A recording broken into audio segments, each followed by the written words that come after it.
शुरुआत में मेरी 3 सिस्टर हैं, तीनों की शादी हो चुकी थी। तो मुझे लगा कि जीजा जी तो कैसे मना करेंगे। आइडिया कैसा था? आपके दिमाग में भी ऐसे फालतू के आइडिया आते हैं? आते हैं ऐसे ही। मतलब हमारे रिश्तेदार हैं यार, वो तो क्यों मना करेंगे? वो हमारी भलाई चाहते हैं, हमारे लिए अच्छा चाहते हैं, तो जो मैं कहूंगा वो कर लेंगे। तो इस सोच के साथ में मैं अपनी तीनों बहनों के पास में गया और मैं उनको ये समझाने गया था कि आरसीएम क्यों करना है। उन्होंने मुझे ये समझा दिया कि आरसीएम क्यों नहीं करना है, पूरे लॉजिक्स के साथ में। और मेरे बीच वाले जीजा जी तो वकील साहब हैं, उन्होंने बहुत सारे लॉजिक दे दिए। और मेरा जो गुब्बारा था कि यह आज के बाद आरसीएम करना है, वो खुश हो गया। और एक बार नहीं हुआ, बहुत बार हुआ। आज आपको लगता है कि भाई ये तो ऐसे ही डायमंड बन गए होंगे, ऐसे नहीं बने सर। उसी प्रोसेस से गुजरे हैं जिस प्रोसेस से आप गुजर रहे हैं। डायमंड इसलिए बन गए कि हमने उस प्रोसेस को छोड़ा नहीं बीच में। हम चलते चले गए, चलते चले गए, चलते चले गए, तो यहां पहुंच गए। ज्यादातर लोग क्या करते हैं, उस प्रोसेस में को बीच में छोड़ देते हैं, हार मान लेते हैं। यस और नो? सो मेरे साथ एक और दिक्कत थी शुरुआत में। मामा जी ने भी मेरे को बोला था कि भाई आप ये केबल का काम नहीं कर सकते, इतना संकोची हो, शर्मीले हो। तो वो मेरा स्वभाव था, उसकी वजह से मुझे बहुत समस्या आती थी।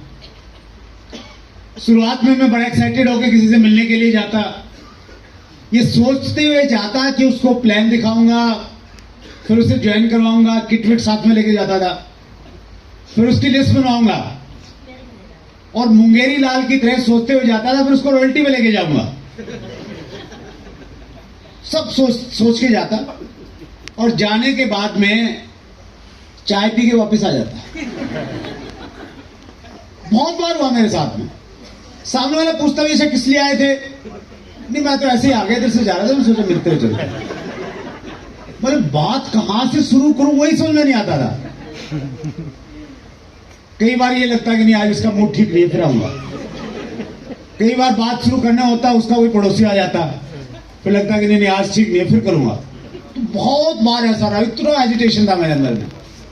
लेकिन उसके बावजूद भी मैं अगर यहां पे हूं तो सिर्फ इसलिए हूं क्योंकि मैंने आरसीएम की संगत को नहीं छोड़ा। इस प्रकार की मीटिंग्स में लगातार आता रहा। उस समय कैसेट आती थी, लगातार कैसेट सुनता रहा। जो किताबें अपलाइन बताते थे वो किताब में पढ़ता गया और लगातार चलते रहने का परिणाम है कि आज मेरे पास ये डायमंड की पिन है।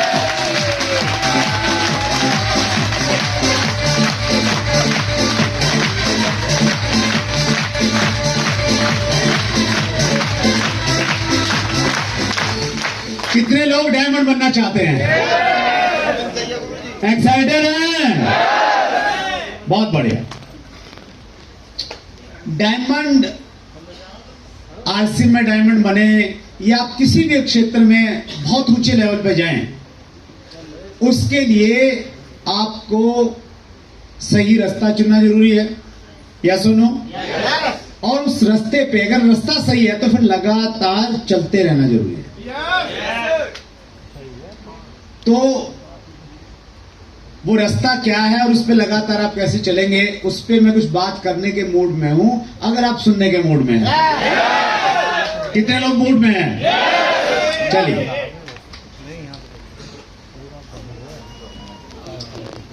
जो लोग पहली बार हैं वो बड़े कंफ्यूज हो गए कि अरे डायमंड क्या होता है। हेलो,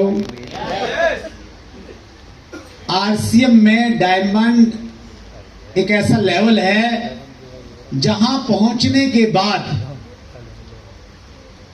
आपकी हालत वैसी होती है जैसे आपके हाथ में अलादीन का चिराग आ गया।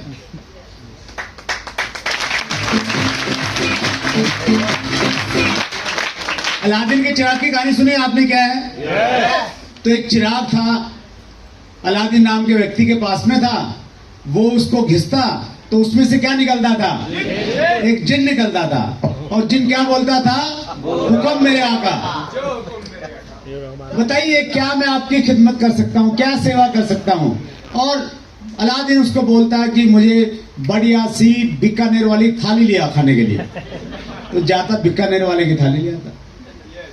वो बोलता कि बढ़िया से मुझे समोसे चाहिए नथुलाल के, तो नथुलाल के समोसे ले आता। तो मतलब वो जो भी चाहता वो जिन उसको लाके दे देता था। तो आरसीएम का ये डायमंड का लेवल भी वैसा ही है। यहाँ पहुंचने के बाद जो आप सोचेंगे वो तुरंत आपके सामने हाजिर हो जाएगा।